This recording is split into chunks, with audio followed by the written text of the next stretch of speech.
இன்னைக்கு நம்மளுடைய கிளாஸ்ல வந்து பாத்தீங்கன்னா BEd first year second semester அதுல வந்து பாத்தீங்கன்னா மேஜர் சப்ஜெக்ட்ல யூனிட் 5ல ஒரு முக்கியமான क्वेश्चन தான் இன்னைக்கு நம்ம பார்க்க போறோம். சரிங்களா? இப்போ பாத்தீங்கன்னா மேஜர் சப்ஜெக்ட் வந்து நான் ஆல்ரெடி உங்களுக்கு ஒரு 31 டேஸ் அந்த எப்படி படிக்கணும்னு சொல்லி ஒரு ஸ்டடி பிளான் போட்டு ஆல்ரெடி ஒரு வீடியோ அப்லோட் பண்ணியிருந்தேன்.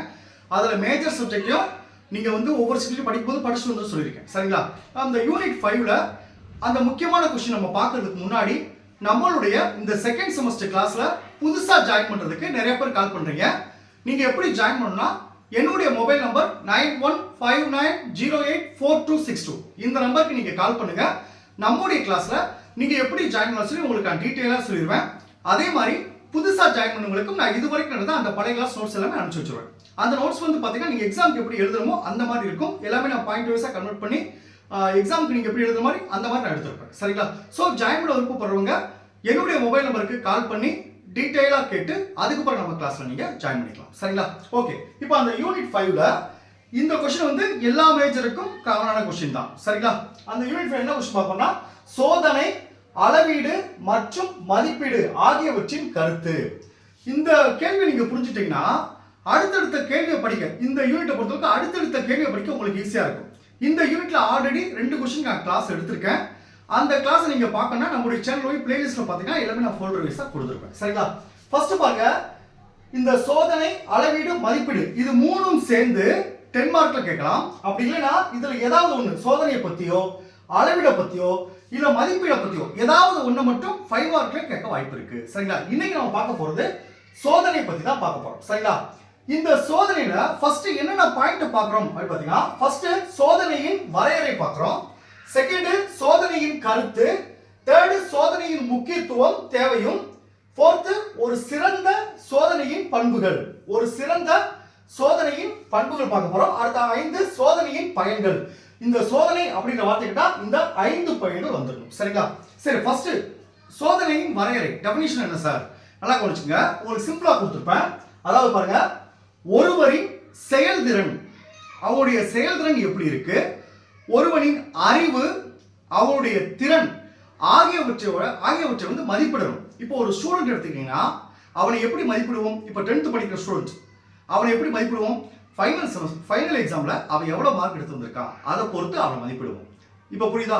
அப்ப அது எதை வச்சு மதிப்பிடுறோம்? அந்த ஃபைனல் எக்ஸாம் வைக்கிறாங்க, அந்த எக்ஸாம் வைக்கிறாங்க, அந்த சோதனையின் மூலமா தான் அந்த மாணவனை முழுமையாக மதிப்பிடுறோம்.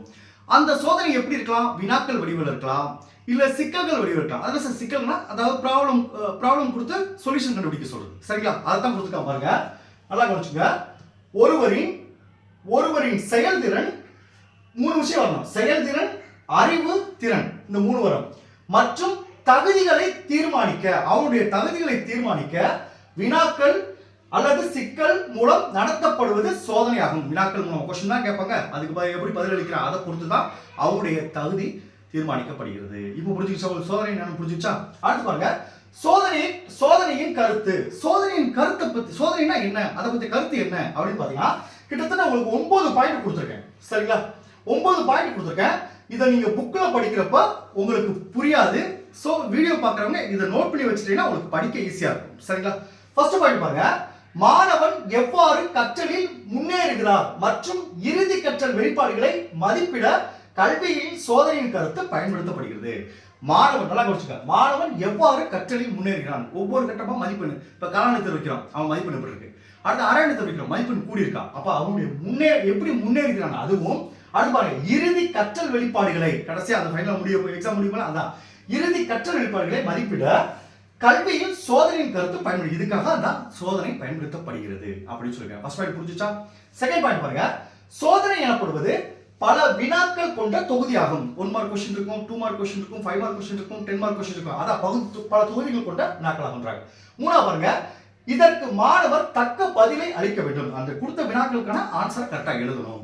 அடுத்து 4வது பாயிண்ட் பாருங்க, இந்த எதிர்வினையை நாம் தர அடிப்படையிலும் அளவு அடிப்படையிலும் அளவிட வேண்டும். அதாவது சார் தரவு அடிப்படைனா rank, first rank, second, third இருப்பாங்க.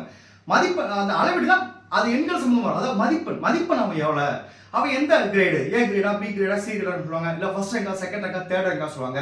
அதாவது மதிப்பெண்ணை வச்சு தான் இந்த தரம் பிரிக்கப்படுது. அடுத்து சொல்றாங்க, இந்த எதிர்வினையை நாம் தர அடிப்படையிலும் அளவு அடிப்படையிலும் அளவிட வேண்டும். அடுத்து 5வது பாருங்க, மதிப்பாய்விற்காக நாம் சோதனைகளை செயல்படுத்தணும். மதிப்பாய்விற்காக அவனுடைய மதிப்பிற்காக தான் சோதனையை கையாளுறோம் அப்படின்னு சொல்லியிருக்காங்க.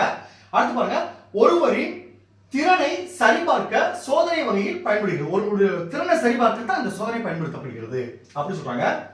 அடுத்து பாருங்க, சோதனை என்பது தரமான வினாக்களுக்கு பதிலளிப்பதாகும். கேள்வி வந்து கரெக்டா இருக்கணும். எல்லா ஒரு லெசன் இருக்குன்னா அந்த லெசன் ஃபுல்லாக கவர் ஆகுற மாதிரி கொஸ்டின் கேட்டுக்கணும். எந்த ஒரு சாப்டர் ஒமிட் பண்றதோ இல்லை டோட்டலாக ஒரு பாடத்தை ஒமிட் பண்றதோ அப்படிலாம் இருக்கக்கூடாது. அந்த சோதனை வந்து தரமா இருக்கணும் அப்படின்னு சொல்றாங்க. சரிங்களா? அதை எடுத்து பாருங்க, மாணவனின் அறிவாற்றல், திறன், நாட்டம் முதலியவற்றை அளவிட அவ்வப்போது நடத்தப்படுவதுதான் இந்த சோதனை. கிளாஸ் டெஸ்ட் வைக்கலாம், குவார்டர்லி எக்ஸாம் வைக்கலாம். கிளாஸ் டெஸ்ட் வச்சாலும் அதுவும் சோதனை தான். சரியா? கொஸ்டின் கேட்டா அவர்கிட்ட ஆன்சர் பண்ணாலும் அதுவும் சோதனை தான். சரிங்களா? லாஸ்ட்ல பாருங்க, சோதனையின் மதிப்பெண்கள் சோதனையின் இலக்காக கருதப்படுகிறது. சோதனை வைக்கிறதா நல்லா படிக்கிறதா, அப்ப அவன் எவ்வளவு மார்க் எடுக்கணும் அதுதான் இலக்கு. அதன் அடிப்படையில் தான் சோதனையை வைக்க ஆரம்பிக்கிறோம். சரிங்களா? இப்போ புரிஞ்சுச்சா? இதுதான் சோதனையின் கருத்து. அடுத்து பாருங்க, சோதனையின் முக்கியத்துவமும் தேவையும். சோதனை எதனால தேவைப்படுது, அதோட முக்கியத்துவம் என்ன அப்படின்னு பாத்தீங்கன்னா, ஃபர்ஸ்ட் பாயிண்ட் பாருங்க, நம்மளுடைய அறிவாற்றலை சோதிக்க சோதனைகளும் தேர்வுகளும் வழிவகுக்கின்றன. நம்முடைய அறிவாற்றலை வளர்க்க, ஒரு மாணவனுடைய அறிவாற்றல் வளர்க்க தான் இந்த சோதனை ரொம்ப பயன்படுகிறது. ஒரு முக்கியத்துவம் வாய்ந்தது சொல்றாங்க. செகண்ட் பாயிண்ட் பாருங்க, கல்வி செயல்பாடுகளில் இவை முறையான மற்றும் தேவையானது. கல்வி செயல்பாட்டில் இந்த மதிப்பிடுதல், இந்த சோதனை இல்லைன்னா அவன் எப்படி படிக்கிறான், என்ன படிக்க எப்படி தெரியும். சரிங்களா? அடுத்து மூணாவது பாருங்க, சோதனைகளும் தேர்வுகளும் நடக்கவில்லை எனில் மாணவர்கள் தாங்கள் பாடங்களை ஒருமுகப்படுத்த மாட்டார்கள். தேர்வே இல்லைன்னா எப்படி படிப்பான், ஒருமுகப்படுத்த மாட்டார்கள். நாலாவது பாயிண்ட் பாருங்க, மாணவர்களின் உண்மையான திறமை மற்றும் அறிவை சோதிக்க பள்ளிகளில் சோதனைகள் தேவைப்படுகின்றன அப்படின்னு சொல்றாங்க. அடுத்து ஃபிஃப்த் பாயிண்ட் பாருங்க, ஒரு மாணவன் தன் கருத்துக்களையும் எண்ணங்களையும் மற்றவர்கள் புரிந்து கொள்ளும் வகையில் எடுத்து கூறும் திறமை சோதனைகள் மாணவர்களுக்கு உதவுகின்றன. தான் எவ்வளவு ஊரும் படிச்சிருக்கோம், தன்னுடைய நிலைமை எப்படி இருக்கு அப்படின்றதுக்கும் மாணவர்கள் தெரிஞ்சுக்கிறதுக்கும் இந்த சோதனை ரொம்ப முக்கியம் அப்படின்னு சொல்றாங்க. சரிங்களா? ஆறாவது பாருங்க, ஒரு தேர்வில் மாணவர் பெறும் வெற்றி மூலம் அம்மாணவரின் பொதுவான திறமையை கணிக்க ஆசிரியருக்கும் மற்றவர்களுக்கும் தேர்வுகள் பயன்படுகின்றன. மாணவருடைய உண்மையான திறனை பயன்படுவதற்கு கண்டுபிடிக்கிறதுக்கு தேர்வுகள் பயன்படுகிறது சொல்றாங்க. அடுத்து செவன்த் பாயிண்ட் பாருங்க, மாணவர்களின் அறிவாற்றலில் தரம், அவர்களின் தவறுகள் மற்றும் தவறான கருத்துக்கள் ஆகியவற்றை அறிந்து கொள்ள, நம்ம கரெக்டாக தான் எழுதுறோமா தப்பா எழுதுறோமா, நம்ம எழுதுறதுக்கு எவ்வளவு மார்க் கிடைக்குது, இது எல்லாமே தெரிஞ்சுக்கிறது சோதனை ரொம்ப முக்கியம் சொல்றாங்க. அடுத்து எய்த் பாயிண்ட் பாருங்க, சோதனைக்காக மாணவன் தயாராகும் போது அவனின் மனம் நன்கு பயிற்சி பெறுகிறது. சோதனை டெஸ்ட் எழுதுறது அதான் சொல்லுவாங்க. இப்போ நீங்க எந்த ஃபைனல் எக்ஸாம் எழுதாலும் அது எழுதி பார்க்கத்தான், அந்த டெஸ்ட் நீங்க எழுதி பார்க்கத்தான் அந்த பயம் போயிடும், உண்மையா நம்முடைய திறனை வெளிப்படுத்த முடியும் அப்படின்னு சொல்றாங்க. சரிங்களா? நைன்த் பாயிண்ட் பாருங்க, இன்றைய மாணவனுக்கு பாடக்கருத்தை பற்றிய அறிவுடன் அவனின் முன்னறிவு, புத்தி கூர்மை ஆகியவற்றை வெளிப்படுத்த தேர்வுகள் உதவுகின்றன.